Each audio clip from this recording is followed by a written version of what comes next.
Saudara, pemerintah Kabupaten Tanah Datar berencana merelokasi 300 kepala keluarga yang menjadi korban banjir lahar hujan Gunung Marapi di Sumatera Barat. Hal ini dilakukan sebagai langkah mitigasi mengurangi dampak resiko bencana.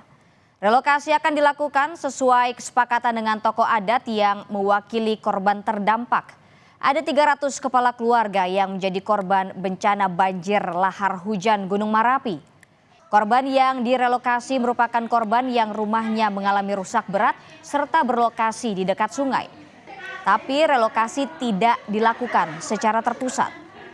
Oleh karena itu Pemkab Tanah Datar akan berdiskusi dengan tokoh adat setempat sebagai pengelola tanah milik kaum.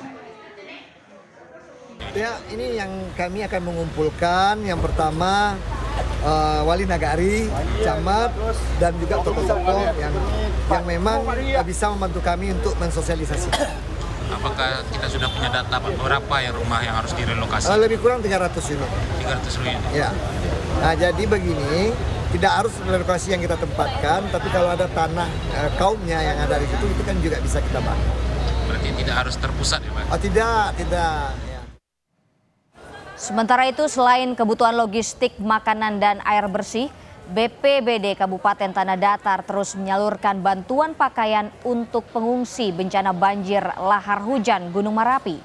Sebelum disalurkan, bantuan pakaian yang datang terlebih dulu disortir di posko utama penanggulangan bencana. Selain memilih pakaian layak pakai, petugas juga memisahkan pakaian wanita, pria, dan anak-anak. BPBD menyatakan bantuan pakaian masih kurang mengingat banyaknya jumlah pengungsi. Hingga kini terdata lebih dari 2.000 warga mengungsi akibat bencana banjir lahar hujan. Apakah ini sudah mencukupi? Belum rasanya Pak. Sesuai dengan jumlah pengungsi belum mencukupi. Cuman kita harapkan mudah-mudahan ada bantuan lagi dari pemerintah kabupaten kota dan juga dermawan-dermawan yang berniat untuk menyumbangkan untuk korban bencana banjir lahar dingin di Kabupaten Tanah Datar. Pak, total sampai saat ini berapa sih Pak yang masih mengungsi warga kita Pak?